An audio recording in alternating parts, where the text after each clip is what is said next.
Hello students, welcome back to the Ratan Sai Ayurveda. I am Ratan, welcoming you all to our one short video lecture series. तो आज का ये lecture जो है वो संहिता अध्ययन के पेपर के संहिता अध्ययन के वन शॉट का जो है पार्ट 2 होने वाला है। पार्ट 1 ऑलरेडी मैंने कवर करवा दिया है। उसमें जैसे चरक और अष्टांग मिक्स करके कवर करवाया है। तो ऋतुचर्या हो गई, दिनचर्या हो गई, फिर अष्टांग का पहला अध्याय हो गया, बाकी के और सारे चैप्टर्स हो गए। तो मिक्स कुल मिला के मिक्स है, रिलेट करते करते जो है बहुत सारी टॉपिक्स कवर करवा दिए हैं ऑलरेडी। तो अब ये सेकेंड पार्ट स्टार्ट करते हैं। और सेकेंड पार्ट स्टार्ट करने से पहले कुछ इन्फॉर्मेशन देना चाहता हूँ या फिर कुछ बताना चाहता हूँ, क्योंकि अब आज तो तुम लोग का एग्जाम हो जाएगा तो फिर चले जाओगे, तो फिर दोबारा से तो लेक्चर देखने नहीं आओगे। तो फिर मैं ये बताना चाहता हूँ कि चैनल को सब्सक्राइब करके रखो और अपने दोस्तों से भी करवा दो, क्योंकि जो सेकेंड ईयर का भी जो भी सिलेबस वगैरह है या फिर एग्जाम वगैरह में कंटेंट इस चैनल पे तुम लोग को मिलते रहेंगे कंटिन्यूअसली। तो सब्सक्राइब कर दो, और जिन्होंने नहीं किया है वो भी कर दो, और अपने दोस्तों से भी करवा दो, क्योंकि फर्स्ट ईयर का तो हो गया, सेकेंड ईयर भी धीरे धीरे जैसे मेरे भी टॉपिक्स वगैरह क्लियर होते जाएंगे, लेक्चर वगैरह आता रहेगा। तो चलो without wasting any further time start करते हैं संहिता अध्ययन का पार्ट 2। देखो एक ही पेपर होने वाले हैं, तो इसमें पास होना तुम लोग का जरूरी ही है। एक ही मौका मिलेगा पास होने का। मैं बार बार बोल रहा हूँ कि गड़बड़ नहीं होनी चाहिए कुछ भी एग्जाम में। तो देखो सबसे पहले क्या बताया गया है। पार्ट 1 तो हम लोगों ने कवर कर दिया है। अब पार्ट 2 में देखते हैं कि दोष धातु मल आदि से देखना है। तो सबसे पहले क्या बताया गया, दोष धातु मल मूलम सदा देहस्य, यानी कि देह किससे बना हुआ है। तो शरीर जो बना हुआ है वो देह, दोष, धातु और मल आदि से ही मिलके बना हुआ है। तो दोष कौन कौन से होते हैं, तो दोष कहने का मतलब है शारीरिक दोष की बात हो रही है। तो वायु पित्तम कफ वश्येति, यानी वात पित्त और कफ हो गया। धातु कौन कौन से हो गए, रस रक्त मांस मेद अस्थि मज्जा शुक्र। और मल क्या हो गया, मूत्र पुरुष स्वेद हो गया। तो ये दोष, धातु और मल जो है इनसे ही शरीर का निर्माण होता है। तो अब इनके कर्म क्या क्या है, वृद्धि, क्षय वगैरह, ये सारी चीजें जितने भी दिए गए हैं, तो वो सारी चीजें हम लोग कवर कर लेते हैं। तो वायु यानी वात का काम क्या है, चल, उत्साह, निश्वास, चेष्टा, वेग, प्रवर्तन, सम्यक गति और इंद्र कुशलता में हेल्प करता है। यानी कि जो भी गति वगैरह होता है, या उत्साह होता है, या निश्वास होता है, या चेष्टा, वेग, प्रवर्तन, सम्यक गति, इंद्र कुशलता, ये सब जो है ये वायु यानी वात के कारण ही होता है।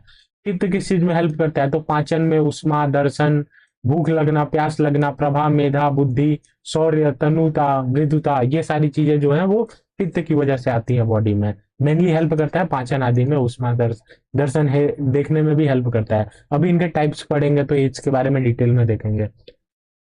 कफ स्थिरत्व, स्निग्धत्व, संधि बंधन और क्षय आदि में हेल्प करता है। फिर धातु 7 प्रकार की मैंने बता दी। क्या बताया, रस रक्त मांस मेद अस्थि मज्जा शुक्र। रसांग मांस मेद अस्थि मज्ज शुक्राणी धातु। ये श्लोक था इसका। अब इनके कर्म वगैरह क्या क्या है, क्या हेल्प, किस चीज में हेल्प करते हैं। तो देखो रस जो है वो, इसका भी श्लोक है, प्रीणम जीवनम लेपन स्नेहो धारण पूर्ण और गर्भोत्पादन। तो याद कर सकते हो श्लोक, अगर याद है तो बहुत बढ़िया। रस जो है वो प्रीणन में हेल्प करता है, रक्त जीवन, मांस लेपन, मेद स्नेह, अस्थि धारण करता है पूरी बॉडी को, मज्जा पूरण, और शुक्र जो है वो गर्भोत्पादन में हेल्प करता है। मल, अब मल के बारे में बात कर देते हैं। 3 मल बताया मैंने, मूत्र, पुरुष और स्वेद। तो पुरुष का सबसे पहले देख लेते हैं। पुरुष क्या करता है, अवश अवस्टम्भ वायु अग्नि का धारण करता है। मूत्र जो है वो क्लेद वगैरह के रूप में बॉडी से बाहर निकल जाता है। श्वेत जो है वो शरीर को गीला बनाए रखता है। ये सारे तो क्रम थे। अब वृद्धि और क्षय से स्टार्ट करते हैं। तो देखो सबसे पहले वृद्धि किसकी पढ़ेंगे, वात पित्त और कफ की वृद्धि पढ़ेंगे। तो वात वृद्धि से क्या होता है कि काश्य, कृशता, उष्ण कामत्व, कंप, अनाह, सकृत ग्रह, बल भ्रंश, निद्रा भ्रंश, इंद्रिय वंश, प्रलाप, भ्रम और दीनता होने लगता है। कुल मिला के अगर तुम वात अगर किसी पर्सन में बढ़ा हुआ है, उस पर्सन को देखोगे तो वात वृद्धि क्या होगा, कृशता हो जाएगा, पूरी स्किन वगैरह रुक्ष होने लगेगी, पतला हो जाएगा बहुत सारा, शरीर ऐसे कप कप कप कपा रहा होगा, इतना पतला हो गया होगा। बल वगैरह जो भी मसल वगैरह बिल्ड होती है, वो सारे बल वगैरह का नाश हो जाएगा, नींद नहीं आएगा, इंद्रिय भंश हो जाएगा। तो ये वात वृद्धि के लक्षण है। पित्त वृद्धि से क्या होता है, मल मूत्र ने त्वचा का पीलापन, भूख प्यास लगेगी, अधिक जलन होगा, नींद कम आएगी। तो ये सारे पित्त के लक्षण है। तो पित्त के लक्षण में मतलब क्या हो जाता है, तो अग्नि और प्रबल हो जाती है। अग्नि प्रबल होने से क्या हो जाता है कि जो फूड है उसमें डायरिया लाइक कंडीशन कभी कभी देखने को मिलती है। मल मूत्र ने त्वचा में पीलापन आने लगता है, भूख प्यास अधिक लगने लगती है क्योंकि खाना जल्दी जल्दी पच रहा है, तो बॉडी भी डिमांड करेगा कि जल्दी लाओ जल्दी लाओ, भूख प्यास अधिक लगेगी। जलन होने लगेगा स्टमक वगैरह रीजन में, पित्त बढ़ गया है तो नींद कम आएगा ऐसे व्यक्ति को। अगर कफ बढ़ जाएगा तो मंदाग्नि हो जाएगी, अग्नि मंद बढ़ जाएगी, जो भी खाएंगे वो देर से पचेगा। लालसरा होगा, आलस्य होगा, गुरुता आएगी शरीर में, लेजीनेस आएगी, पूरी श्वेत हो जाएगा, शीतता आएगी शरीर में, अंगों में शिथिलता आएगी, श्वास का निद्रा अधिक आएगी, और सोने होने का मन करेगा। कुल मिला के कफ बढ़ेगा तो पर्सन जो है वो लेजी हो जाएगा। ठीक है, अब धातु वृद्धि के लक्षण देख लेते हैं। अभी तक हम लोग वात पित्त कफ के जो भी दोष हैं इनकी वृद्धि के लक्षण देख लिए, अब धातु वृद्धि के लक्षण देख लेते हैं। तो धातु में रस, रक्त, मांस में अस्थि, मज्जा, शुक्र आते हैं। तो रस के बढ़ने से क्या होगा, श्लेष्म वृद्धि के भांति लक्षण दिखाई देने लगेंगे। श्लेष्म यानी कि कफ वृद्धि के भांति लक्षण दिखाई देने लगेंगे, ये भी पर्सन लेजी हो जाएगा। रक्त बढ़ेगा तो क्या हो जाएगा, रक्त बढ़ेगा तो विसर्प, प्लीहा, विद्रदी, कुष्ठ, वात रक्त, रक्तपित्त, गुल्म, कामला, व्यंग, अग्निनाद, समूह, रक्त नेत्र, मूत्र लाल, ये सारे कंडीशन दिखाई देंगे।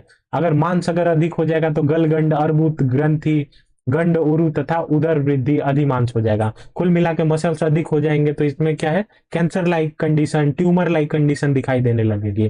कैंसर तो खैर बात की बात है, ट्यूमर लाइक कंडीशन दिखाई देने लगेगी। अर्बुद ग्रंथि, गलगंड, उदर वृद्धि हो जाएगी, पेट वगैरह बाहर निकल जाएगा, मांस अधिक हो जाएगा। मेद बढ़ने से क्या होगा, श्वास, फिक्स, स्तन तथा उदर लटक जाते हैं। ये मेद वृद्धि से, यानी कि फैट वगैरह का डिपोजिशन अगर बढ़ गया है तो श्वास की दिक्कत होने लगेगी, स्तन तथा उदर जो है वो लटक जाएंगे क्योंकि मसल्स ज्यादा हो गया है, मसल्स के ऊपर फैट का डिपोजिशन हो गया है। फिर अस्थि में क्या होगा, अस्थि वृद्धि तथा दांतों की वृद्धि लक्षण दिखाई देंगे, हड्डी बढ़ जाएगा, दांत वगैरह, दांत के ऊपर दांत आने लगेगा। मज्जा अगर बढ़ गया है तो नेत्र गौरव, शरीर भारी संधियों में स्थूल मूल वाली फुंसी कष्ट साध्य होने लगेगी। तो कुल मिला के इसमें संधियों यानी कि जो भी ज्वाइंट्स वगैरह है उनमें दिक्कत देखने को मिलेगी, फुंसी वगैरह हो जाएगी, ऐसी फुंसी होगी जो कि बहुत बहुत कष्टदायक होगी। शुक्र अगर वृद्धि होगी तो अति स्त्री कामता होगी या शुक्रास्मरी होगी। मल वृद्धि के लक्षण भी साथ ही साथ देख लेते हैं।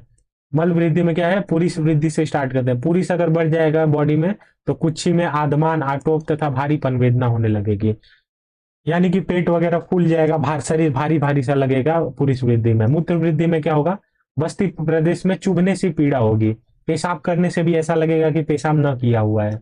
स्वेद वृद्धि में क्या होगा, स्वेद वृद्धि में शरीर से दुर्गंध आने लगेगी, खुजली होने लगेगी।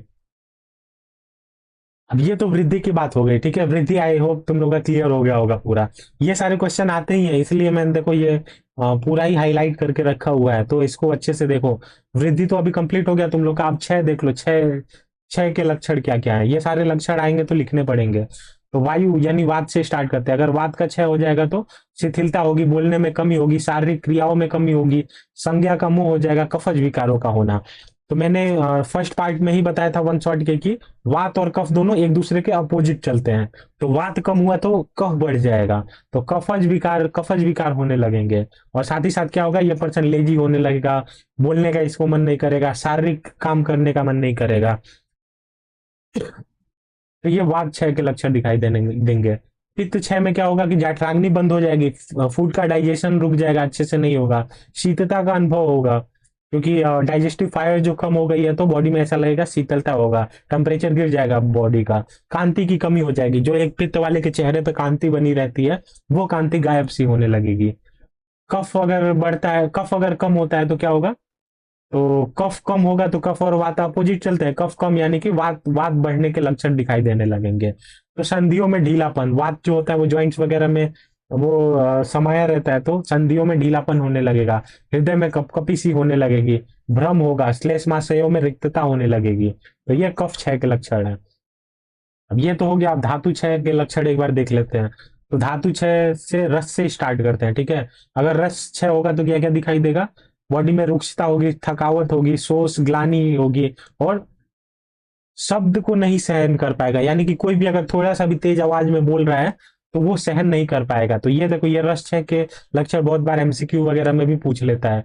तो रस क्षय के लक्षण ये ऊंचे शब्द न सहती, तो यानी कि ऊंचा सहन जो है, ये ऊंचा शब्द जो है कोई ऊंचे आवाज में बोल देगा तो ये व्यक्ति, ये पर्सन जो भी जो भी है वो ऊंचा आवाज को सहन नहीं कर पाएगा। इसके साथ साथ रुक्षता, थकावट, स्लोस और ग्लानि होगी। रस का आता है इसलिए मैं जोड़ दे रहा है इस पे। रक्तक्षय के लक्षण क्या है? खट्टे पदार्थ एवं शीतल पदार्थ खाने की इच्छा होने लगती है। शिराओं का शिथिल हो जाता है तथा बॉडी में रुक्षता आ जाती है।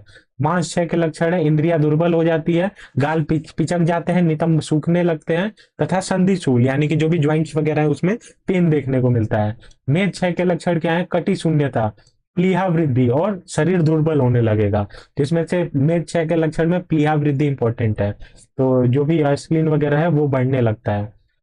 अस्थि अस्थि अगर क्षय हो रहा है, अस्थि क्षय से अस्थियों में सूल होने लगेगा, दांत बाल नख आदि गिरने लगेंगे, क्योंकि अस्थि का पोषण सही से नहीं हो पा रहा है, अस्थि सही से नहीं बन पा रही है। तो दांत और बाल जो है ये यही तो है वो मल वगैरह। तो दांत बाल और नख जो है ये भी गिरने लगेंगे। मज्जा अगर क्षय हो रहा है तो क्या होगा? हड्डियों में खोखलापन आने लगेगा, हड्डियां खोखली होने लगेंगी, चक्कर आने लगेगा, आंखों के सामने अंधेरा छाने लगेगा। मज्जा को ये तो पता है ना, बोन मैरो से रिलेट करते हैं। तो जो भी लॉन्ग बोन होते हैं उन्हीं के अंदर तो मज्जा वगैरह सिचुएटेड रहती हैं। तो जब अगर मज्जा का क्षय होगा तो हड्डियां अंदर से खोखली होने लगती है। तो हड्डियां खोखली होंगी, ब्लड वगैरह सही से बनेगा नहीं, चक्कर आएगा, आंखों के सामने अंधेरा छाएगा, तमाम कॉन्सिक्वेंसेज देखने को मिलेंगे। तो ये मज्जा की बात होगी। अब शुक्र के बारे में देख लो। शुक्र क्षय में क्या होता है? शुक्र देर से आता है। शुक्र के स्थान पर रक्त आदि धातुएं आने लगती हैं। विषणों में यानी कि जो टेस्टिस है उसमें अत्यंत पीड़ा होने लगती है, और लिंग से धुआं धुआं आने लगती है। लिंग से धुआं आते हुए देखा होगा किसी आचार्यों ने। मल क्षय के लक्षण, मल क्षय के लक्षण क्या है? पुरुष क्षय, मूत्र क्षय और श्वेत क्षय। पुरुष क्षय से स्टार्ट करते हैं। पुरुष क्षय में क्या हो जाता है? अगर पुरुष का क्षय होता है तो वात दोष का गुड़गुड़ाहट के साथ आत्र संचार। तो देखो अगर पुरुष की कमी हो जाती है तो वो पूरा जो भी है एब्डोमिनल रीजन से लेकर इंटेस्टाइनल रीजन सब खाली हो जाएगा, तो वहां पे वात बढ़ जाता है। तो वायु जब बढ़ जाएगी तो उसके से तो गुड़गुड़ाहट सी आने लगेगी, हड्डियों एवं पसलियों में पीड़ा होगी, और उसके साथ साथ वायु की ऊर्ध्व गति होगी।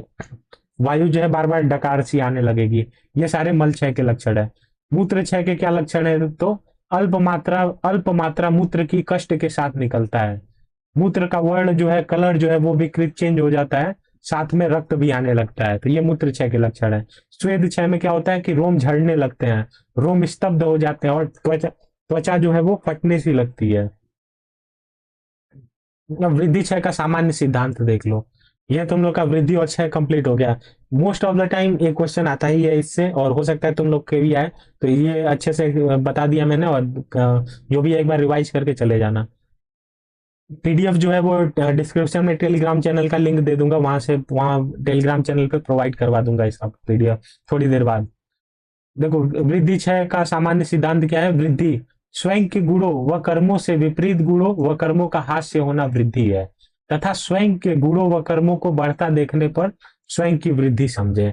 यानी कि जैसे जैसे मेरा जो भी नेचर है मान लो अगर कफज नेचर है मेरा, प्रकृति मेरी कफज है, और मैं कफज आहार विहार का सेवन करने लगा लगातार, तो जाहिर सी बात है कि कफ की वृद्धि होगी। उसी तरह जैसे अगर मेरे बॉडी में रस धातुओं की पहले से वृद्धि है, और रस धातु से ही संबंधित जो मैं आहार विहार करने लगा, तो रस धातु की वृद्धि हो जाएगी। तो यही यही बात बोल रहा है कि स्वयं के गुणों व कर्मों से विपरीत गुणों कर्मों का हास्य होना वृद्धि है, तथा स्वयं के गुणों और कर्मों को बढ़ता देखने पर स्वयं की वृद्धि समझे। कर्मों से स्वयं के गुणों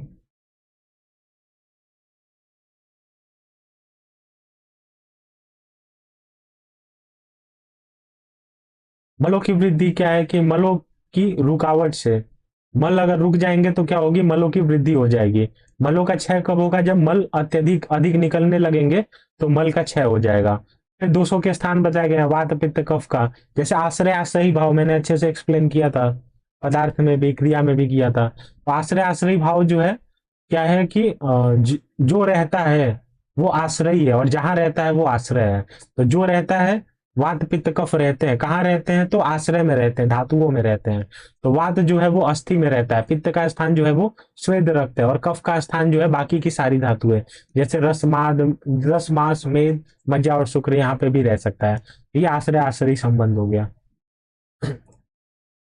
वृद्ध रक्त आदि की चिकित्सा। तो देखो अगर इन ये जो भी धातुएं वगैरह हैं ये बढ़ गई हैं तो इनकी चिकित्सा कैसे करेंगे। तो रस की चिकित्सा है लंघन किया जाएगा। आचार्य चरक ने बताया, चरक के अकॉर्डिंग है, रस की चिकित्सा के लिए रंग लंघन बताया है। रक्त की चिकित्सा के लिए रक्त मोक्षण कराया जा सकता है या विरेचन कराया जा सकता है।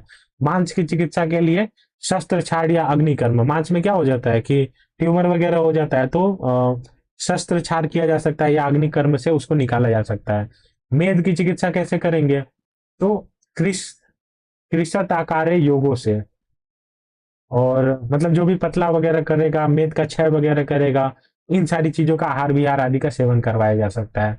अस्थि में क्या बताया गया है कि क्षीर घृत सेवन बताया गया है एवं तिक्त बस्ती बताया गया है। पुरुष के बारे में देखो, पुरुष की अगर वृद्धि हुई है तो अतिसार रोगों के समान चिकित्सा से इसको ट्रीट करेंगे। अगर पुरुष का क्षय हुआ है तो भेड़ बकरी का मांस भक्षण करवाएंगे, भेड़ बकरी का मांस वगैरह खिलाएंगे, कुल मांस एवं मांस द्वय सेवन करवाएंगे। तो ये क्षय, पुरुष क्षय के बारे में बताया गया ट्रीटमेंट। मूत्र के बारे में देख लो, अगर मूत्र वृद्धि है तो प्रमेह के समान चिकित्सा करवाएंगे, और अगर मूत्र क्षय हुआ है तो मूत्र कृच्छ सम चिकित्सा करवाएंगे। अगर स्वेद स्वेद की वृद्धि हुई है तो ग्रीष्म ऋतुचर्या देंगे, अगर स्वेद का क्षय है तो व्यायाम, अभ्यंग, स्वेदन, मद्यपान आदि करवाएंगे, जिससे कि स्वेद स्वेद आए, स्वेद प्रबल हो। तो ये सारे थे। और मलायन देख लो,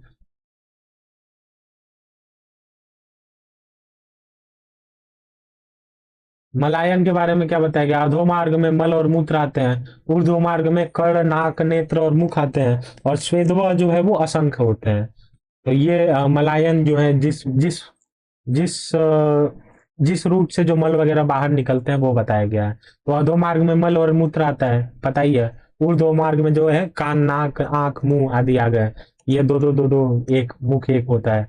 और स्वेद जितने भी रोम वगैरह होते हैं असंख्य होते हैं। स्वेद गिनती का थोड़ी होता है कि एक पॉइंट दिया है यहीं से पसीना आएगा। फिर ओज का गुण देख लो, रस, रक्त, मांस, मेद, अस्थि, मज्जा, शुक्र, और शुक्र के बाद से ओज बनता है, ऐसा बहुत सारे आचार्यों ने बताया है। तो ओज के बारे में देख लो, ओज के बारे में क्या बताया गया है। स्वरूप एवं स्थान, सभी धातुओं का तेज हृदय स्थित सर्व शरीर में व्याप्त होता है। गुण क्या बताया गया है, स्निग्ध सोम गुण युक्त शुद्ध लाल पीला बताया गया है। महत्व क्या है, ओज के नाश से मृत्यु हो जाती है, कांति पराक्रम देता है। ओज का अगर नाश हो जाता है तो व्यक्ति मृत्यु को प्राप्त होता है, अन्यथा अगर ओज रहता है तो शरीर को कांति प्रदान करता है, और साथ ही पराक्रम भी जो है वो ओज की वजह से ही आता है। अगर ओज क्षय हो जाए, ओज की कमी हो जाए, ओज की कमी हो जाए तो फिर क्या, इसके क्या क्या कारण होते हैं। क्रोध की वजह से, भूख की वजह से, चिंता की वजह से, परिश्रम की वजह से ओज का क्षय हो जाता है। लक्षण क्या क्या है, अगर ओज क्षय है तो व्यक्ति को बार बार डर लगेगा, दुर्बल हो जाएगा, व्यक्ति चिंतित रहेगा, इंद्रियां दुखी हो जाएंगी, कांति रहित हो जाएंगी, मन दुखी रहेगा, शरीर रुक्ष हो जाएगा, क्लिष्टता आने लगेगी। चिकित्सा कैसे करेंगे ओज क्षय की, तो जीवनीय गढ़, सिद्ध, क्षीर, दूध, मांस रस, बलवर्धक द्रव्य आदि का सेवन करवाएंगे ऐसे व्यक्ति को। फिर ओज वृद्धि की बात कर लेते हैं। तो अगर ओज ओज की वृद्धि हो जाएगी बॉडी में तो मन प्रसन्न रहेगा, शरीर पुष्ट रहेगा, और बल का उदय होगा, बल का संचार हो जाएगा शरीर में। अब दोषों के स्थान के बारे में देख लो, जैसे वात, पित्त, कफ आदि का जो भी स्थान बताया गया है, कौन कौन से स्थान बताए गए हैं। तो देखो वैसे तो वाग्भट ने क्या बताया है कि अधो मध्य ऊर्ध्व संशया, यानी कि नाभि से नीचे जो है वो वात का स्थान बताया है, नाभि और हृदय के मध्य में जो है पित्त का स्थान बताया है, पित्त और हृदय के ऊपर जो है वो कफ का स्थान बताया है। लेकिन कुल मिला जुला के जो है वो वात और पित्त और कफ जो है पूरी बॉडी में विद्यमान रहते हैं, लेकिन विशेष रूप से ये जो स्थान बताए गए हैं, स्थान बताए गए हैं। तो देखो कुल कहाँ कहाँ वात वात का स्थान बताया गया है, तो पक्वाशय, कटी, शक्ति, स्रोत, अस्थि, स्पर्शन इंद्रियम और पक्वाधान बताया गया है। पित्त का स्थान जो है वो नाभि, आमाशय, स्वेद, लसिका, रुधिर, रस एवं दृष्टि, त्वक बताया बताया गया है। कफ का स्थान उरह, कंठ, सिरह, क्लोम, पर्व, आमाशय, रस, मेद, घ्राण, जीभ और नासिका। तो ये सारे जो है वो दोष के स्थान बताए गए हैं। यहाँ यहाँ पे ये वात, पित्त और कफ रहते हैं, लेकिन विशेष रूप से अधो मध्य ऊर्ध्व संशया, नाभि से नीचे जो है वो वात, नाभि और हृदय के बीच में जो है वो पित्त, और हृदय से ऊपर जो है वो कफ, ये यहाँ विशेष रूप से रहते हैं। तो ये विशेष स्थान बताया गया है। पक्वाधान जो है वो वात का बताया गया है, पित्त का जो है वो नाभि बताया गया है, और कफ का जो है वो उरह यानी हृदय से ऊपर वाला रीजन जो है वो कफ का स्थान बताया गया है। अब देखो, अब ये वात और पित्त कफ तीनों को जो भी है पांच पांच भागों में डिवाइड किया गया है। अब इनके जो स्थान है, जैसे देखो, वात को पांच पांच भागों में डिवाइड किया गया है। कौन कौन से? प्राण, उदान, समान, व्यान और अपान। तो इनके स्थान देख लेते हैं कहाँ कहाँ है। प्राण का जो स्थान बताया गया है वो मूर्धा बताया गया। उदान का स्थान जो है बताया गया है वो उर नासा नाभि और गले में विचरण करता रहता है। समान का स्थान जो है वो अग्नि के समीप कोष्ठ में बताया गया है, स्टमक वाले रीजन में। व्यान जो है इनका बताया गया है कि भी हृदय, हृदय विशेष रूप से स्थान बताया गया है, लेकिन सर्व शरीर में विचरण करता रहता है। अपान का स्थान बताया गया है, श्रोणी हो गया, बस्ती हो गया, मेड हो गया, उरु हो गया और अपानग हो गया। पांचों वायु के कार्य देख लो। तो प्राण का कार्य है बुद्धि, हृदय, इंद्रिय, मन को धारण करना, स्टीवन एवं छवतु में हेल्प करता है। उदान, उदान किस चीज में हेल्प करता है? तो देखो, नासा, नासा यानी कि नोज या और नासा नाभि गले में विचरण करता है। तो ये वोकल कार्ड वगैरह, वोकल कॉर्ड वगैरह रीजन में रहता है, तो ये वाणी में बोलने में हेल्प करेगा। प्रयत्न, ऊर्जा, बल, वर्ण एवं स्मृति प्रदान करता है। समान का है, ये अग्नि के समीप रह रहा है तो क्या करेगा? अन्न को ग्रहण करेगा। इसके साथ साथ पाचन तथा सार किट में पृथक करेगा। भोजन जो आएगा उसको सार और किट में पृथक कर देगा और मल का जो है वो मोक्षण करेगा। व्यान का कार्य बताया गया है कि ये संपूर्ण सर्व शरीर में विचरण कर रहा है तो गति करेगा, ऊपर नीचे, उन्मेष निमेष, आंख खोलना बंद करना, या फिर जो भी पूरे फुल बॉडी में जो है ये विचरण करता ही रहेगा। अपान वायु का कार्य बताया गया है, शुक्र, आर्तव, पुरुष, मूत्र, गर्भ आदि के समय, गर्भ आदि को समय पर बाहर निकालने का काम अपान वायु करता है। तो ये तो वायु, वात के जो हो गए स्थान वगैरह। अब पित्त के टाइप्स देख लो। पित्त के पांच टाइप्स होते हैं: पाचक, रंजक, साधक, आलोचक, भ्रांजक। पाचक, रंजक, साधक, आलोचक और भ्रांजक। अब इनके स्थान देख लो। पाचक पित्त का स्थान जो है वो पक्वाशय एवं आमाशय के मध्य में रहता है। रंजक का स्थान जो है वो आमाशय बताया गया है। साधक का स्थान जो है वो हृदय बताया गया है। आलोचक का स्थान जो है वो दृष्टि मंडल बताया गया है। भ्रांजक का स्थान जो है वो त्वचा बताया गया है। पित्त के कार्य देख लो। पित्त के कार्य, पहले पाचक पित्त का कार्य क्या है? अन्न को, अन्न पाचन, सार कीट विभाजन से सभी पित्तों को अग्नि प्रदान करता है। यानी कि ये भी सार और कीट में जो है विभाजन में हेल्प करेगा तथा सभी पित्तों को अग्नि प्रदान करने का काम जो है वो पाचक पित्त करता है।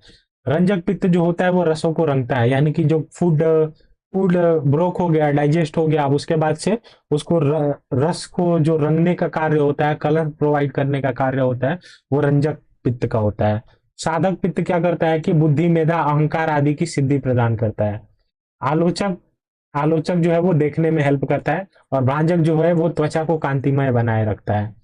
कफ के बारे में देख लो। कफ को भी पांच टाइप में डिवाइड किया गया है। कौन कौन से? अवलंबक, क्लेदक, बोधक, तर्पक और श्लेषक कफ। तो अवलंबक कफ का जो है स्थान और कार्य देख लेते हैं एक बार। अवलंबक कफ का जो स्थान है वो उर प्रदेश बताया गया है। और ये किस चीज में हेल्प करता है? त्रिकाष्ठी, हृदय व आमाशय का अवलंबन करता है। क्लेदक का स्थान जो है वो आमाशय बताया गया है, ये अन्न को गीला करता है। बोधक का स्थान जो है वो रसना यानी जीव बताया गया है, ये मधुर आदि रसों का बोध कराता है। तर्पक का स्थान जो है वो सर बताया गया है, ये ज्ञानेंद्रियों का तर्पण करता है। श्लेषक का स्थान जो है वो संधि स्थान बताया गया है, यानी ज्वाइंट्स वगैरह बताए गए हैं।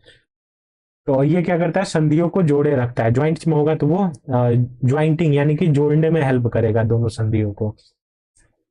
फिर त्रिदोषों के संचय, प्रकोप एवं प्रशमन के हेतु आ गया।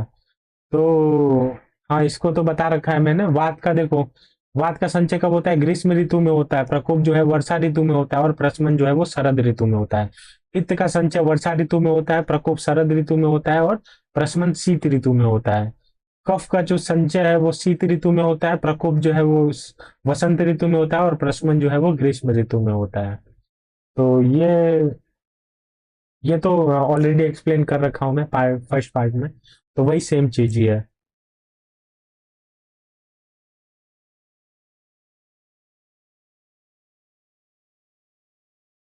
अब क्या है? संचय, प्रकोप एवं प्रशमन परिचय।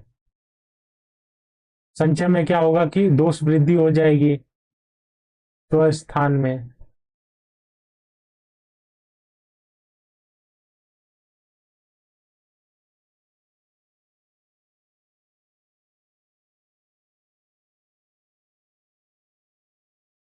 देखो, संचय में क्या होता है कि दोष की वृद्धि होने लगती है। दोष की वृद्धि होगी तो धीरे धीरे उसके बाद से प्रकोप अवस्था जब आती है तो प्रकोप अवस्था में क्या हो जाता है कि घड़ा भर जाता है। संचय प्रकोप बताया था मैंने।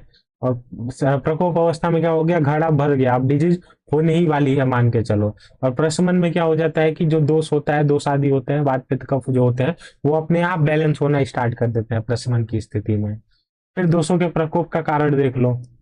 तो इसमें मैंने बताया था कालार्थ कर्मणा योग्यो हीन मिथ्याति मात्र का सम योग विज्ञेयो रोगा रोग के कारणम। यानी काल अर्थ और कर्म के हीन हीन मिथ्या और अति योग से ही रोगों की उत्पत्ति होती है। अब कैसे होता है, अगर काल अर्थ और कर्म का हम लोग हीन मिथ्या और अति योग कर रहे हैं तो उससे दोष विषम हो जाते हैं, वात पित्त कफ विषम हो जाते हैं, जिससे क्या होता है, रोगों की उत्पत्ति होने लगती है। तो ये है दोषों के प्रकोप का कारण। फिर रोग मार्ग एवं उनके रोग देख लो। तो रोग मार्ग कौन कौन से, शाखा हो गया, कोष्ठ हो गया, अस्थि संधि मर्म और स्नायु हो गया। तो शाखा क्या किस में आता है, बाह्य रोग मार्ग में आता है। इनके अंतर्गत रक्त मांस मेद अस्थि मज्जा एवं त्वचा आते हैं। कोष्ठ एवं आभ्यंतर के अंतर्गत महास्रोत आमाशय पक्वाशय अंत एवं कोष्ठ आते हैं। और अस्थि संधि मर्म स्नायु जो है ये मध्यम रोग मार्ग के अंतर्गत आते हैं। इनके अंतर्गत सिर हृदय वस्ति मर्म संधिया शिरा स्नायु एवं कंडरा आदि आते हैं। रोग कौन कौन से होते हैं, शाखागत रोग जो है वो मशक व्यंग गंड अलजी अर्बुद अर्श गुल्म व्रण एवं शोथ होता है।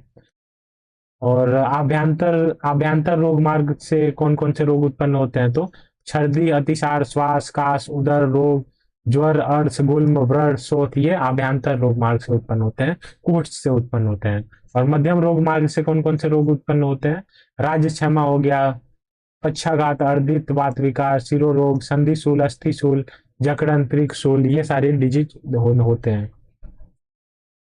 फिर क्या है, रोग त्रिविध एवं चिकित्सा सिद्धांत। तो देखो रोग कैसे होता है ये बताया गया। तो दोषोक्त यानी कि कोई व्यक्ति जो है वो मिथ्या आहार विहार आदि का सेवन कर रहा है तो उससे रोग की उत्पत्ति हो सकती है। कर्मज, अब आयुर्वेद जो है वो वेदों को मानता है और वेद जो है वो पुनर्जन्म में बिलीव करते हैं। तो कर्मज भी रोग होते हैं। तो पूर्व जन्म कृत जो भी पिछले जन्म में अपराध वगैरह किए हो उसका जो है वो फल फल वगैरह भोगना पड़ता है, तो उससे भी रोगों की उत्पत्ति हो जाती है। कर्म दोषज जो है वो दोनों का संयोग है। दोषज दोष एवं कर्म के छीड़ होने से ये कर्म कर्म दोषज आदि रोग होते हैं। फिर दोषों के भेद जो है वो 62 प्रकार के बताए हैं। फिर तुम लोग का वही परमुटेशन एंड कॉम्बिनेशन वाला चीज आ गया। तो एक एक दोष होंगे तो टोटल 3, संसर्ग 2 दोष का कॉम्बिनेशन बनाओ 9 हो गया, सन्निपात 3 दोष का कॉम्बिनेशन बनाओ 13 हो गया। तो ये इनका 6 हो सकता है। फिर इनका 6 हो सकता है और इनकी वृद्धि हो सकती है। तो कुल मिला के इधर 25 हो गया और इधर 25 हो गया। और 6 वृद्धि दोनों हो सकते हैं, तो इसमें वृद्धि सम 6 और वृद्धि 6 आता है। ये भी 6 होते हैं, ये भी 6 होते हैं। कुल मिला के दोष वृद्धि यानी कि वात बढ़ रहा है तो पित्त घट जा रहा है, पित्त घट रहा है तो वात बढ़ जा रहा है, वात पित्त बढ़ रहा है तो कफ घट जा रहा है। ऐसे कर करके मतलब बहुत सारा परम्यूटेशन एंड कॉम्बिनेशन बना के दोष भी 62 टाइप के बताए गए हैं। और 63वां क्या बताया गया है, सम दोष, यानी कि वात पित्त कफ जो है वो सम हो जाए तो ये 63वां बताया गया है, स्वास्थ्य कारण। फिर दोषों की चिकित्सा देख लेते हैं कि वात दोषों की चिकित्सा कैसे करेंगे। तो पहला है पंचकर्म से किया जा सकता है। तो इसमें क्या है, स्नेहन स्वेदन मृदु वमन करा सकता है, मृदु विरेचन कराया जा सकता है, स्निग्ध उष्ण बस्ती दी जा सकती है, अनुवासन बस्ती दी जा सकती है। उसके साथ साथ रस में मधुर अम्ल और लवण रस का प्रयोग किया जा सकता है। कर्म में मर्दन वेष्टन त्रासन सुखशीलता दीपन पाचन आदि चीजों का प्रयोग किया जा सकता है अगर कोई व्यक्ति वात दोष से ग्रसित है तो। समन कैसे कराया जाएगा, दीपन पाचन और अग्निवर्धक के द्वारा समन किया जा सकता है। आहार द्रव्य से मध्य मैदा गुड़ हो गया, मांस रस हो गया, मेदस्वी मांस हो गया। तो अगर कोई पर्सन जो है वो वात दोष से पीड़ित है तो ये सारे पॉइंट से इनसे चिकित्सा उनकी की जा सकती है। तो कभी कभी चिकित्सा पूछ लेता है तो एक बार ये सारे पॉइंट देख लेना। पंचकर्म हो गया, रस कौन कौन से होते हैं, कर्म एक आध देख लेना। समन में तो दीपन पाचन याद ही होगा, अग्निवर्धक। आहार द्रव्य देख लेना, जैसे मांस रस आदि का सेवन हो गया। पित्त दोष की चिकित्सा में क्या करना है कि पंचकर्म में स्नेहन विरेचन मधुर विरेचन दिया जा सकता है। शीत हो गया, प्रलेप कपूर चंदन खस। रस में मधुर तिक्त कषाय रसों का सेवन किया जा सकता है। विहार में सुगंधित हृद गंधों गलहार मोतियों की मात्रा और प्रदोष में चंद्रमा, मनोहर गीत, शीतल वायु आदि का सेवन किया जा सकता है। मोतियों की माला है ये। समन द्रव्य में क्या है, दूध एवं घृत का सेवन किया जा सकता है। कफ दोष की चिकित्सा देख लो अब तुरंत। कफ दोष की चिकित्सा कैसे करेंगे, तो पंचकर्म से तीक्ष्ण, वमन, विरेचन, धूमपान, गंडूस आदि का सेवन करवाया जाएगा। रस में कटु तिक्त कषाय रस दिया जाएगा कफ दोष की चिकित्सा के लिए। समन कैसे करेंगे, समन द्रव्य एवं विहार, तो रूक्ष तीक्ष्ण उष्ण द्रव्य का प्रयोग करना है। इसके साथ साथ पुराना मद्य पीना है, चिंता करना है और रात्रि जागरण करवाना है। तो चिंता और रात्रि जागरण से वात की वृद्धि होगी, तो वात और कफ अपोजिट चलते हैं, तो वात वृद्धि होगी तो कफ का नाश हो जाएगा। चिंता कराएंगे, रात्रि जागरण कराएंगे, व्यायाम करवाएंगे और मधु जूस आदि का सेवन करवाएंगे। विहार में चिंता, रात्रि जागरण, व्यायाम, स्त्री सहवास, सुख साधन आदि का त्याग करवा देंगे। तो ये चिकित्सा थी इन सारी चीजों की। अब बढ़ चलते हैं नेक्स्ट टॉपिक की तरफ। अब देखो अब क्या बोल रहे हैं। ठीक है। दो दोषों का कोष्ठ से शाखा में गमन करने के कारण मध्यम मार्ग में। तो देखो दोषों का कोष्ठ से शाखा में गमन कैसे होगा। कोष्ठ मतलब क्या है, अपना जो भी एलिमेंट्री कैनाल है, जो भी अपनी एब्डोमिनल कैविटी है, ये सारी चीजें जो है वो कोष्ठ के अंतर्गत आती है। अब कोष्ठ से शाखाओं में गमन, यानी शाखाओं में गमन करवाना है कोष्ठ से, तो क्या क्या कौन कौन से साधन है, व्यायाम से, जठराग्नि तीक्ष्ण हो जाएगी तो भी हो सकता है, अहित आहार विहार से, उसके साथ साथ शीघ्रगामी वात दोष से भी कोष्ठ से शाखा में गमन किया जा सकता है दोष का। फिर दोषों का शाखा तथा मध्य मार्ग से कोष्ठ में आगमन करवाना है। यानी कि दोषों का शाखा और मध्य मार्ग में है और उनसे जो है वो कोष्ठ में आगमन करवाना है। तो कोष्ठ में आगमन कैसे करवाएंगे, तो स्रोतोमुख शोधन से दोषों की वृद्धि हो जाए तो भी आने लगेगा कोष्ठ में, अभिष्यंद हो जाएगा तो भी आने लगेगा, दोष पाक हो जाएगा तो भी आने लगेगा, और वात निग्रह आएगा तो भी आने लगेगा। और साम दोषों के लक्षण बताए गए हैं, क्या क्या है, स्रोतो अवरोध, अरुचि हो जाएगा, बल भ्रंश हो जाएगा, गौरव हो जाएगा, यानी शरीर भारी भारी सा लगने लगेगा, वायु प्रतिलोम हो जाएगी, मलबद्धता हो जाएगी, मल रुक जाएगा, आलस्य आने लगेगा, क्लम अपच हो जाएगा और बार बार थूकेगा। तो ये साम दोषों के लक्षण बताए गए हैं। अब ये क्वेश्चन आता है कि सर कोष्ठ का शाखा से, सॉरी, दोषों का कोष्ठ से शाखा में गमन और शाखा से कोष्ठ में गमन ये क्यों करवाया जाता है, क्या करवाया जाता है, इसके पीछे लॉजिक क्या है। तो देखो कोई भी व्यक्ति व्यायाम वगैरह करता है, नॉर्मली करता है, तो क्या होता है कि शाखाओं से उसका जो है वो कोष्ठ कोष्ठ से शाखाओं में गमन होने लगता है दोषों का। यानी वात पित्त कफ हो गए हैं या जितने भी दोष आदि हैं या धातुएं वगैरह हैं, उनका जो है वो गमन होने लगता है कोष्ठ कोष्ठ से शाखाओं में। अब क्या करना है, तुमको शरीर की शुद्धि करानी है। तो शरीर की शुद्धि आयुर्वेद में पंचकर्म आदि से करवाया जाता है। तो पंचकर्म से करवाया जाता है, तो पंचकर्म में कौन कौन से विधान होते हैं, वमन होता है, विरेचन होता है, वस्ती आदि होता है। तो अगर तुम लोग को पंचकर्म करवाना है तो पंचकर्म तभी किया जा सकता है जब तुम्हारा दोष वगैरह है तुम्हारे कोष्ठ में आ जाए। तो इसके लिए कुछ कुछ टेक्निक यूज किया जाता है, जिसके कारण जो है वो कोष्ठ दोषों का शाखाओं से कोष्ठ में गमन करवाया जाता है। फिर कोष्ठ में जब दोष आ जाते हैं तुम्हारा, तो फिर उसको वमन आदि से या विरेचन आदि से शरीर से बाहर निकाल दिया जाता है। तो ये कॉन्सेप्ट चलता है इसमें तुम लोग का। फिर है दोषों का शाखा अथवा मध्य मार्ग से कोष्ठ में आगमन। तो कैसे होगा, पाचन हो गया, दीपन हो गया, स्नेहन हो गया, स्वेदन हो गया, शोधन योग्य दोषों, रोगों का यथाकाल में शोधन, तो ऐसे करवाया जा सकता है। दोष कौन कौन से, वात पित्त कफ है, वात का शोधन जो है वो सावन में करवाया जा सकता है, पित्त का शोधन जो है वो कार्तिक में करवाया जा सकता है, कफ का शोधन जो है वो चैत्र में करवाया जा सकता है। शोधन कैसे करवाया जाएगा, तो वस्ति विरेको वमनम, वात के लिए, वात के लिए वस्ती है, पित्त के लिए विरेचन है और कफ के लिए वमन है। तो वस्ति विरेको वमनम तथा तैलम घृतम मधु, सावन में इसका शोधन करवा देंगे और इसका कार्तिक में करवा देंगे पित्त का, और कफ का चैत्र में करवा देंगे। तो ये देखो दोषों को क्या है, हम लोग शाखाओं से कोष्ठ में लेते आए हैं और उसके बाद से हम लोग ये वस्ति विरेचन और वमन करवा के बॉडी का शोधन करवा दिए, और जो भी दोष वगैरह है वो शरीर से बाहर निकलवा दिए। तो ठीक है, हो गया तुम लोग डिजीज फ्री। अब देखो औसत सेवन के 10 काल बताए गए हैं। कौन कौन से, अंधन काल यानी लंघन काल, भोजन से पूर्व, औसत सेवन के 10 काल यानी कि औषधि का सेवन हम लोग को कब कब करना है, तो लंघन काल बताया गया है। उसके बाद से भोजन के पूर्व भोजन के बीच में किया जा सकता है, भोजन के अंत में, दो कौरों के मध्य अथवा ग्रास में रखकर किया जा सकता है, प्रत्येक ग्रास के साथ किया जा सकता है, मुंह मुंह यानी कि दिन में अनेक बार यूज किया जा सकता है, सान अन्न या आटे के साथ मिलाकर भी औसत का उपयोग किया जा सकता है, सामुदक यानी कि अन्न से संपुट या पूर्व तथा पश्चात भी उपयोग किया जा सकता है, निशी यानी कि सोते सोते समय भी औषध आदि का प्रयोग किया जा सकता है।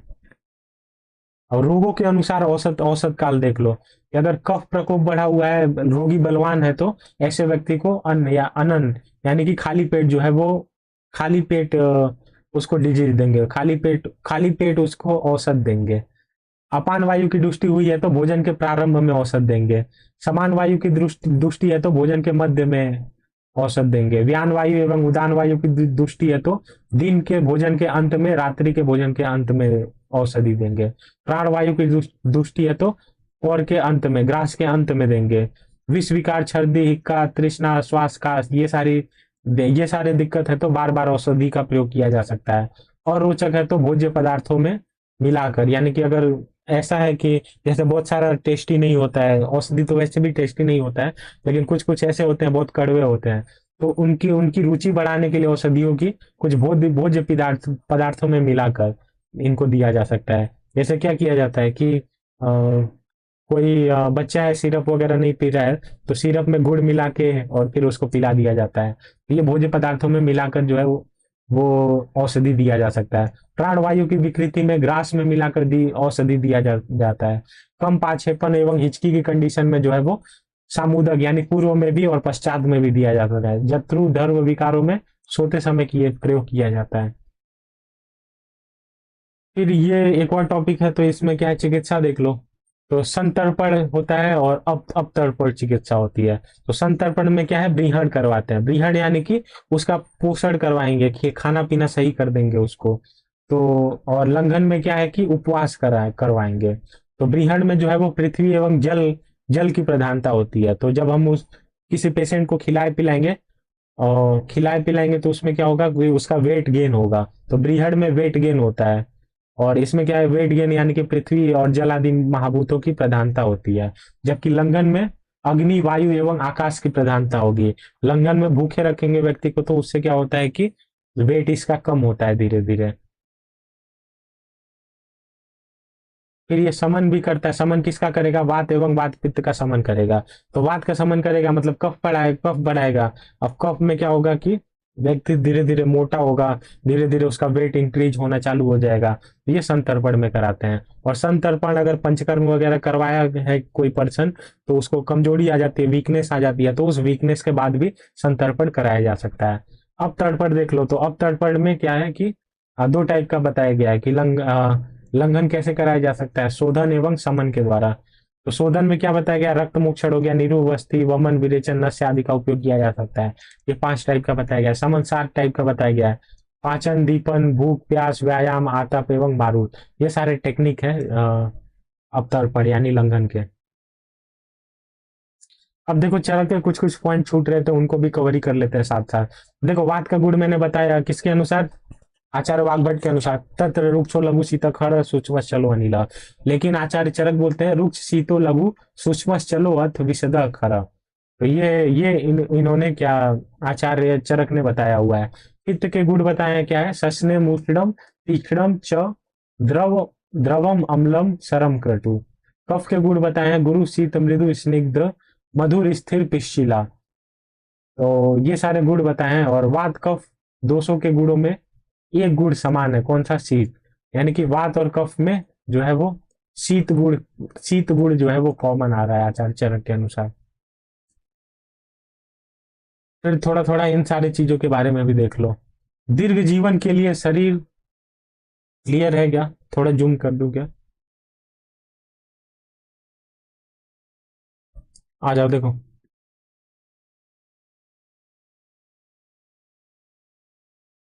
ठीक है। दीर्घ जीवन के लिए शरीर के उत्तम अंग सिर का स्वस्थ रहना अति आवश्यक है। तो हम लोग का देखो पूरी बॉडी में, हाथ में चोट लग जाए, पैर में चोट लग जाए, इन सारी चीजों पे चोट लग जाए तो व्यक्ति जी सकता है। लेकिन अगर सर पे ही चोट लग जाए, सर घायल हो जाए, क्योंकि मर्मस्थि भी होती है, तो बहुत सारे पॉइंट्स होते हैं सर में। तो अगर सर ही अगर स्वस्थ ना हो, सिर अगर स्वस्थ ना हो, तो फिर बहुत सारी डिजीज देखने को मिलेगी। तो सिर का स्वस्थ रहना आचार्य चरक के अनुसार अत्यंत आवश्यक है। अतः आचार्य चरक ने श्रेष्ठ शिरो विरेचक आपा मार्ग से द्वितीय अध्याय का प्रारंभ किया है। तो जो सेकंड अध्याय है उसको आपा मार्ग से ही प्रारंभ किया है और इसका नाम रखा है आपा मार्ग तंडुली का। तो आपा मार्ग एक औषधि है जो कि शिरो विरेचन करती है। तो सिरो विरेचन द्रव्य देख लेते हैं, 25 टाइप का बताया है कौन कौन सा। आपा मार्ग हो गया, त्रिकटु, हरिद्रादय, लवणं, विडंग, चिग्रू, सुरसा, हरेड़ुका, शिरीष बीज, लहसुन, ज्योतिषमती। तो ये सारे जो है वो सिरो विरेचन द्रव्य वगैरह बताए आचार्य ने, जिसकी शुरुआत जो है वो आपा मार्ग से की है। त्रिकटु के सभी द्रव्य पिपली, मरीच, नागर का वर्णन जो है वो सिरो विरेचन द्रव्यों में किया गया है। ठीक है, ये भी देख लो, सिरो विरेचन द्रव्य में जो मधुर एवं अम्ल रस नहीं होता है, मधुर एवं अम्ल रस नहीं होता है सिरो विरेचन द्रव्य जो है। ये जो सिरो विरेचन द्रव्य हम लोग पढ़ रहे हैं इसमें मधुर एवं अम्ल रस नहीं हो रहा है। फिर वमनार्थ द्रव्य बताए गए हैं। वमनार्थ द्रव्य कौन से बताए गए हैं? एक षडवामक बताया गया, इनके साथ साथ षडवामक छह हो गए, मधु, पिपली, नींब एवं एला। ये तीनों मिला, ये सारे मिला के टोटल तुम लोग का वमनार्थ द्रव्य हो गया। विरेचन द्रव्य कौन कौन से बताए गए हैं? तो नौ विरेचन में से त्रिवृत्त हो गया, आरगवद हो गया, सप्तला हो गया, दंती हो गया, द्रवंती हो गया और इनके साथ त्रिफला बताया गया है। अन्य विरेचक क्या है? द्राक्षा, कंपिलक, गवाक्षी, क्षीरी, पीलू, नीलिनी, उदय क्रिया, नीचुल, वत्सा। तो देखो सारे याद करने जरूरी नहीं है, लेकिन एटलीस्ट जितने जितने दो चार द्रव्य तो याद कर लेना। जैसे विरेचन द्रव्य आ जाए तो क्या लिखोगे तुम लोग? आरगवत लिख देना, द्राक्षा लिख देना, त्रिफला लिख देना। तो ऐसे दो दो चार चार याद कर लो। आना आस्थापन एवं अनुवासन के लिए तो इन सारे द्रव्यों का वस्ती में उपयोग किया जाता है। वस्ती में उपयोग किया जाता है, कौन कौन से हैं? तो 10 मूल द्रव्य बताए हैं, फिर पंच लवण बताए हैं, फिर चतुर स्नेह मिला दिया जाता है। इसके साथ साथ मदन, पलाश, पुनर्नवा, गुरुचि, यव, एरंड, बला, कोल, कुलत एवं कृत्रिण। तो ये इनको मिला के जो है आस्थापन एवं अनुवासन द्रव्य बनता है। फिर कुछ नोट वाली बातें हैं। त्रिकटु जो है सिरो विरेचन में हेल्प करता है, त्रिफला जो है वो विरेचन करवाता है, 10 मूल जो है वो आस्थापन एवं अनुवासन करवाता है, पिपली जो है वो सिरो विरेचन एवं वमन दोनों में वर्णन किया गया है, मदन फल जो है वो वमन, आस्थापन, अनुवासन दोनों में वर्णित है। तो ये याद कर लेना ये। सॉरी,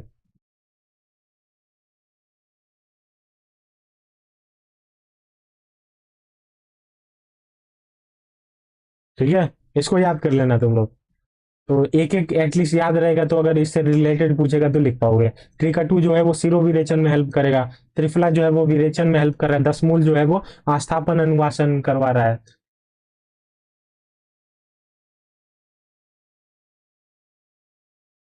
फिर पंचकर्म देख लो, तो चरक संहिता में सर्वप्रथम पंचकर्म शब्द का उल्लेख यहीं पर आया है। तो एमसीक्यू में क्वेश्चन आ सकता है कि चरक संहिता में सबसे पहले पंचकर्म का उल्लेख कहाँ है, कहाँ मिलता है? तो वो ये सेकेंड अध्याय में मिलता है, जो भी है सिरो विवेचन आपा मार्ग वाले में। पंचकर्म से पूर्व जो है वो स्वेदनानी पूर्वक समय कर्म का निर्देश दिया गया है, युक्ति का महत्व बताया गया है, औसत की सम्यक योजना जो है युक्ति या मात्रा काल पर निर्भर करती है। चलो ये तुम लोग को प्रोवाइड कर दूंगा पीडीएफ, एक बार देख भी लेना, पढ़ लेना। फिर देखो अष्टाविसंति यवागु, अब यवागु आ जाता है। जैसे मेरे टाइम में पिछले साल जो है वो पूछ लिया था यवागु के बारे में, तो अब लास्ट ईयर यवागु पूछ लिया था। तो मुझे भी सही बताओ तो याद नहीं थे सारे यवागु, लेकिन फिर भी जितने यवागु उस टाइम याद थे उसके हिसाब से मैंने अप्रोक्स कितने मतलब अप्रोक्स मैंने 20 के आसपास मैंने लिख दिया था। और लेकिन यवागु प्लस पेया दोनों लिखना था, 28 टोटल 28 लिखना था, लेकिन फिर भी 20-22 लिख दिया था तो मार्क्स मिल गए थे। तो इनके नाम नाम लिख देना, वैसे तो ये आते नहीं है, लेकिन जैसे लास्ट ईयर पूछ लिया था तो सबके हालत खराब हो गए थे। मेरे क्लास में लगभग सबने ये छोड़ ही के आया था, और बहुत सारे लोगों को जो जिसको भी जितना जितना याद था उतना लिखा था। तो एक बार इनको रिवाइज कर लेना, तो ये फायदा करेगा यवागु के बारे में। तो देख लो एक बार क्या है यवागु। तो चरक ने साध्य रोगों में प्रयोज 28 यवागु का वर्णन किया गया है। तो 28 यवागु के अंतर्गत क्या क्या आता है? 22 तो यवागु होते हैं और 6 पेया होते हैं। तो अब क्वेश्चन आ रहा होगा कि सर यवागु और पेया में अंतर क्या है? तो देखो 28 यवागु के अंतर्गत ये 22 यवागु और 6 पेया आते हैं। तो यवागु में चावल के कण तथा जल का अनुपात अलग अलग होता है। तो यवागु में चावल का और जल का अनुपात जो है वो 1:6 बताया गया है, जबकि पेया में चावल और जल का अनुपात जो है वो 1:14 बताया गया है। यानी कि अगर 1 किलो 1 किलो चावल लेंगे तो उसमें 6 लीटर जो है वो जल डालेंगे। पेया में क्या है कि 1 किलो चावल ले रहे हैं तो 14 लीटर जो है वो पानी मिला देंगे। तो ये है चावल का और जल का अनुपात है। यवागु में 1:6 है और पेया में 1:14 है। रेशियो याद होना चाहिए। 6 पेया कौन कौन से हैं, नाम नाम बस तुम लोग को याद करना है। 6 पेया कौन कौन से हैं? पाचनी एवं ग्रहणी पेया, वात विकार नाशक पेया, मूत्र कृच्छ नाशिनी पेया। फिर आ जाता है पित्त श्लेष्म अतिसार नाशक, रक्त अतिसार नाशक, आम अतिसार नाशक। तो ट्राई करना एक बार, एक आध बार, एक दो बार बोलोगे याद हो जाएगा। पचनी एवं ग्रहणी पेया, वात विकार नाशक, मूत्र कृच्छ नाशक, पित्त श्लेष्म अतिसार नाशक, रक्त अतिसार नाशक, आम अतिसार नाशक। तो अब देखो इधर अतिसार अतिसार अतिसार है तीनों में, और ये नाश करा रहा है, तो वात विकार नाश करा रहा है, मूत्र कृच्छ नाश करा रहा है, और ये क्या है? पित्त श्लेष्म, फिर रक्त और आम, ये इनका अतिसार नाशक। ऐसे करके ट्रिक बना के याद करना, देखना हो जाएगा। अब यवागु देख लो कौन कौन से है टोटल। दीपनीय, सुलग्नी यवागु, पाचनी एवं ग्रहणी पेया, इसमें पेया और यवागु मिक्स है, टोटल 28 है। वातज विकार नाशक पेया, हिक्का काश श्वास नाशनी, पित्त श्लेष्म अतिसार नाशक। तो नाम के अकॉर्डिंग इनका काम भी है। ये क्या करेंगे? हिक्का काश एवं श्वास में हेल्प करेंगे। ये क्या करेंगे? पित्त और श्लेष्म, यानी कि पित्त और कफ वगैरह से रिलेटेड डिसऑर्डर है उनका नाश करेंगे। तो जैसा नाम है इनका अप्रोक्स वैसा ही काम है, मिलता जुलता। रक्त अतिसार नाशक पेया, आम अतिसार अग्नि पेया, मूत्र कृच्छ नाशनी पेया, तृष्णा शामक यवागु, कृमिग्नि यवागु। फिर विषग्नि यवागु, क्रिस्ता नाशक यवागु, क्रिस्ता कारक यवागु, स्नेहनार्थ यवागु, रुक्षरार्थ यवागु। अब यवागु ही है। फिर देखो पक्वाशय, सुलग्नि, ग्राही, रेचक, भेदिनी, वात अनुलोमनी, घृत व्यापद, तैल व्यापद, क्षुधानाशक, कंठ रोग, विषम ज्वर अग्नि, शीर्ण पीड़ा शामक, वाजीकरण, मदह। बहुत सारे लोग तो आज पहली बार यवागु देख रहे होंगे। तो इतना इतना लोड नहीं लेना, जितना याद हो जाए याद कर लेना, बाकी ठीक है। वैसे आता नहीं है, अब लास्ट ईयर आ गया था तो इसलिए मैंने सोचा इसको बता ही देते हैं। एक्चुअली नाम नाम तो याद कर लेना अगर हो पाए तो। फिर चिकित्सक की अहता है, चिकित्सक कैसा होना चाहिए? तो स्मृतिमान होना चाहिए, हेतुज्ञ होना चाहिए, युक्ति वाला होना चाहिए, जितेंद्रीय होना चाहिए, ऐसा होना चाहिए कि आत्मा पर अपने विजय प्राप्त हो गया हो, प्रतिपत्तिमान होना चाहिए। तो ये चिकित्सक चिकित्सक के बारे में बताया गया है। फिर देखो कुछ कुछ द्रव्यों का जो है वो बताया गया है कि जैसे जीवनी हो गया, बृहणीय द्रव्य कौन कौन से होते हैं, दीपनीय महाकषाय के अंतर्गत क्या क्या आता है, हित के अंतर्गत क्या क्या आता है। तो ये सारे जो है वो लिस्ट एक दिया हुआ है।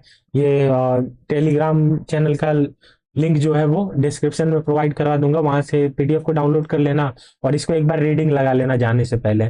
जैसे जीवनी में क्या है, जीवक आता है, मेधा, महामेधा, काकोली, छिड़ काकोली। तो इसमें जो भी दो दो याद हो जाए, जैसे जीवनी में जीवक हो गया, जीवंती हो गया, बुलेठी हो गया, याद कर लेना। बृहड़ कौन कौन से करवाएंगे? तो अश्वगंधा हो गया, काकोली हो गया, श्वेत बला हो गया, पीत बला हो गया। तो जो भी मेन मेन है वो याद कर लेना। बल्ले के अंतर्गत बल्ले कौन कौन सा बढ़ाएंगे? अश्वगंधा आदि है।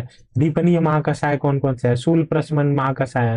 हृदय यानी कि हार्ट के लिए हेल्पफुल वगैरह कौन सा है? विषग्न महाकषाय, वो मनोपग। तो ये सारे जो है वो लिस्ट है। तो एक बार अगर चाहो तो देख सकते हो। जैसे स्तन्य जनन कौन कौन से क्या क्या है, स्तन्य शोधन, शुक्र जनन, शुक्र शोधन, प्रजा स्थापन, व्यय स्थापन, शोणित स्थापन, इक्का निग्रहण। ये सारे जो है वो इस इन सारी चीजों को प्रोवाइड करवा दूंगा मैं। तो अभी देखो, अभी जो इंपॉर्टेंट है वो देख लेते हैं। देखो इंद्रिय पंचक की बात कर लेते हैं। तो इंद्रिय पंचक तो आई थिंक क्लियर ही होगा, पदार्थ में भी बताया है मैंने, और किसमें, क्रिया में भी, रचना में भी इसके बारे में बताया मैंने। तो चलो एक बार और देख लो इंद्रिय पंचक। तो सबसे पहले पंच इंद्रिया लिखना है तुम लोग को। तो पंच इंद्रिया कौन कौन सी है? श्रोत, स्पर्शन, चक्षु, रसन एवं घ्राण। फिर पंच इंद्रियों के अधिष्ठान लिखने हैं। तो पंच इंद्रियों के अधिष्ठान क्या क्या लिखोगे? श्रोत का कर्ण हो जाएगा, स्पर्श का त्वचा हो जाएगा, चक्षु का अक्षी हो जाएगा, रसन का जिह्वा हो जाएगा, घ्राण का नासिका हो जाएगा। तो ये अधिष्ठान हो गए तुम लोग के। इसके बाद से जैसे मैं बता रहा हूँ वैसे लिखना तुम लोग, इसमें तो खैर अल्टरनेटिव लिखा हुआ है। पंच इंद्रिय द्रव्य, पंच इंद्रिय द्रव्य में क्या लिखोगे? आकाश वायु अग्नि जल पृथ्वी, आकाश वायु अग्नि जल पृथ्वी, ये पंच इंद्रिय द्रव्य हो गए। अब इनके इंद्रियार्थ लिखने हैं। तो आकाश वायु अग्नि जल पृथ्वी से शब्द स्पर्श रूप रस गंध बनता है। तो ये इंद्रियार्थ हो गया, शब्द स्पर्श रूप रस गंध। तो ये दोनों एक साथ याद करो, याद करने की ट्रिक बता रहा मैं। इंद्रिया और अधिष्ठान एक साथ याद करो। श्रोत स्पर्श चक्षु रसन घ्राण से कान हो गया, त्वचा हो गया, अक्षी हो गया, जिह्वा हो गया और नासिका हो गया। ये दोनों एक साथ याद कर लो। फिर ये दोनों याद हो जाए तो फिर पंच इंद्रिय द्रव्य लिखो, आकाश वायु अग्नि जल पृथ्वी आ जाते हैं, और इनके इंद्रियार्थ लिख दो, शब्द स्पर्श रूप रस गंध। फिर लास्ट में आ जाता है पंचेंद्रिय बुद्धि। तो पंचेंद्रिय बुद्धि में कुछ नहीं करना है, ये जो स्टार्टिंग में जो पंचेंद्रिय लिखा हुआ है, श्रोत स्पर्शन चक्षु रसन घ्राण, इसके बाद में बुद्धि बुद्धि बुद्धि लगा देना है बस।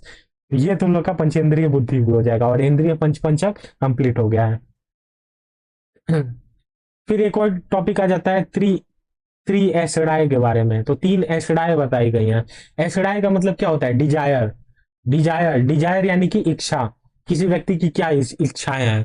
तो देखो आज आचार्यों ने क्या बताया इसके बारे में। तो डिजायर एवं इच्छा क्या क्या हो सकती है, तो इसके बारे में देखो आचार्य चरक ने क्या बताया हुआ है।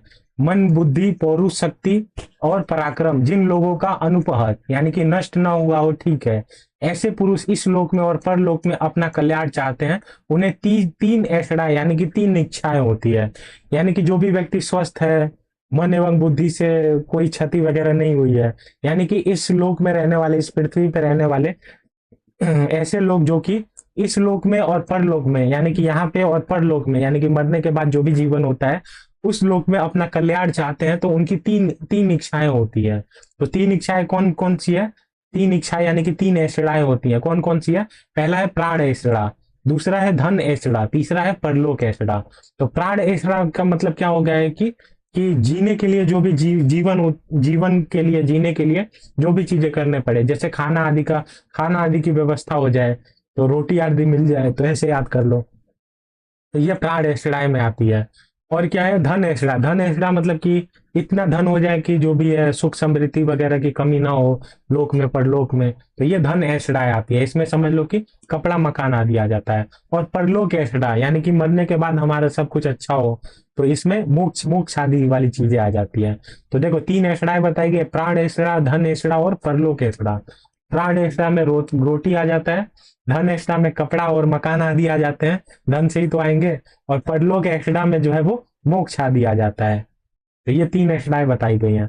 और प्रमाण आ गया, तो प्रमाण का क्या है? आप्तोपदेश प्रत्यक्ष अनुमान एवं युक्ति प्रमाण।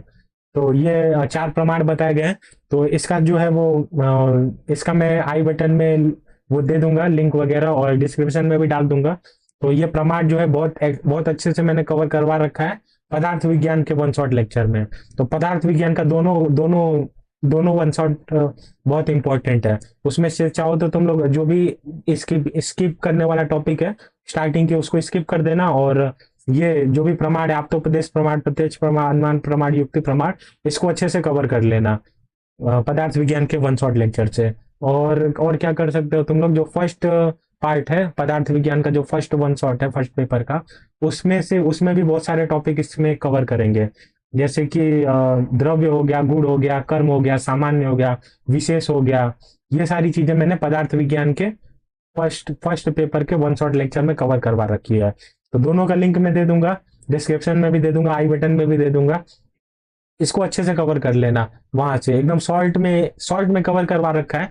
ज्यादा से नहीं, तुम लोग चाहो तो अगर पहले से पढ़ रहे होगे मुझसे, वन शॉट लेक्चर से जुड़े होगे, तो तुम लोग को ज्यादा टाइम नहीं लगेगा। चाहो तो आराम से 1.5x पे करके इसको रिवाइज कर सकते हो जाएगा तुम लोग का क्लियर। अब यहाँ बताने बैठूंगा तो बहुत बहुत घंटा लग जाएगा। अब देखो ऐसड़ा मैंने बता दिया, पहला क्या है? प्राण ऐसड़ा यानी परस्यूट लाइफ, जो भी बेसिक रिक्वायरमेंट है, जैसे रोटी।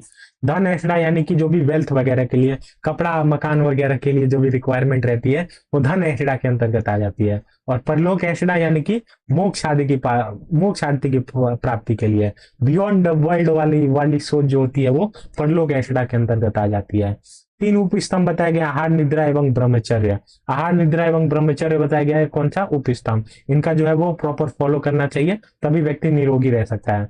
बल के बारे में क्या क्या बताया गया है, सहज हो गया, कालज हो गया और युक्तिकृत हो गया। नेचुरल, पीरियोडिक एवं एक्वायर्ड, ये बल यानी इम्यूनिटी के बारे में बताया गया है। Natural immunity, acquired immunity, periodic immunity, ये सारी चीजें क्लियर ही होगी तुम लोग की। आयतन देख लो, आयतन में क्या बताया गया है, और साथ में इंद्रियार्थ सहयोग। फिर आता है कर्म, प्रज्ञा अपराध और काल एवं परिणाम। तो ये प्रज्ञा अपराध वगैरह हो गया, काल परिणाम हो गया, तो ये आयतन आदि बताए गए हैं। फिर रोग के बारे में क्या हो गया कि तीन टाइप का बताया गया, निज रोग, आगंतुक रोग और मानस रोग। तो निज रोग जो अपनी गलती की वजह से हो रहा है, आगंतुक रोग जिसमें एक्सटर्नल फैक्टर इन्वॉल्व है, और मानस रोग यानी मेंटल डिसऑर्डर, रजस तमस मनसोदो चौदो उहार तो रज और तम आ जाते हैं। रोग मार्ग भी एक्सप्लेन कर ही दिया मैंने कि कैसे कोष्ठ से शाखा में चीजें जा रही थी, शाखा से कोष्ठ में आ रही थी। तो रोग मार्ग कौन कौन से है, शाखा यानी बाह्य रोग मार्ग, बरमास्ती हो गया मध्यम रोग मार्ग, इसमें बाह्य रोग मार्ग में पेरिफेरल सिस्टम वगैरह आते हैं, मध्यम रोग मार्ग में वाइटल पार्ट्स एवं बोन ज्वाइंट्स वगैरह आते हैं, और कोष्ठ कोष्ठ यानी कि जो भी अपना एलिमेंट्री ट्रैक्ट वगैरह है, आभ्यंतर रोग मार्ग आता है।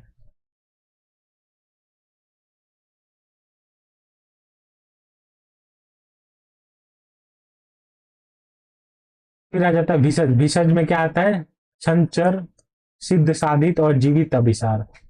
जीवित अभिसार, तो देखो पहला क्या है, भिषज जो है, भिषज भिषज यानी कि जो भी वैद्य आदि के बारे में बताया गया है।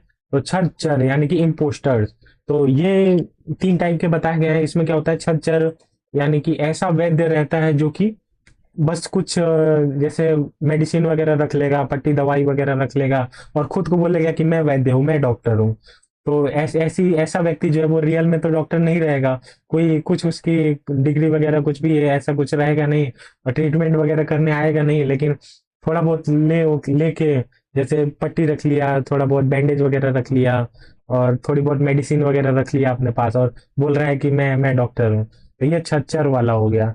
फिर आ गया सिद्ध साधित, इसमें क्या होता है, प्रिटेंडर, यानी कि ऐसा वैद्य जो है वो कोई बड़ा वैद्य तो नहीं है, और लेकिन अपने आप को बहुत बड़ा सिद्ध करने में लगा हुआ रहता है। जैसे मान लो एक बड़ा सा हॉस्पिटल है, और बड़ा सा हॉस्पिटल है, किसी एक उसका कोई बहुत मेन डॉक्टर है, वो बहुत बड़ा डॉक्टर है, बहुत अच्छा डॉक्टर है।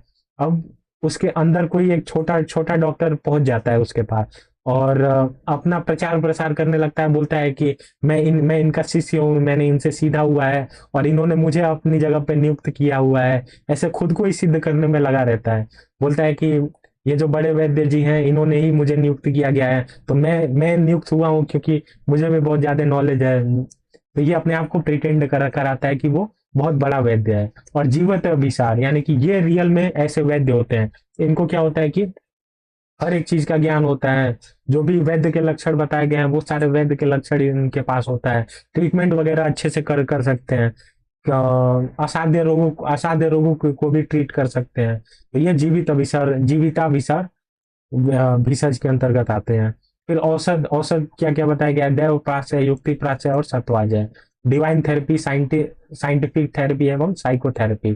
फिर आ जाता है अंत परिमार्जन, अंत परिमार्जन मतलब इंटरनल प्यूरिफिकेशन, वही परिमार्जन मतलब एक्सटर्नल प्यूरिफिकेशन, शस्त्र परिधान मतलब ऑपरेटिव ट्रीटमेंट। तो चलो इसी के साथ ये तुम लोग का जो भी है टॉपिक खत्म ही हो गया, हाँ खत्म हो गया है। तो देखो कवर तो करवा दिया मैंने, अब मस्त आराम से जाओ, आराम से अच्छे से एग्जाम दो। और ये वाला जो है देखो, एक रोगानुत्पादनी अध्याय का है जो आई बटन में दे दूंगा मैं, वहां से तुम लोग देख लेना, रोगानुत्पादनी अध्याय का लेक्चर वो इंपॉर्टेंट है। धारणी वेग, अधारणीय वेग वाला, उसको मैंने पूरा बढ़िया से एक्सप्लेन कर रखा है एक दो लेक्चर में।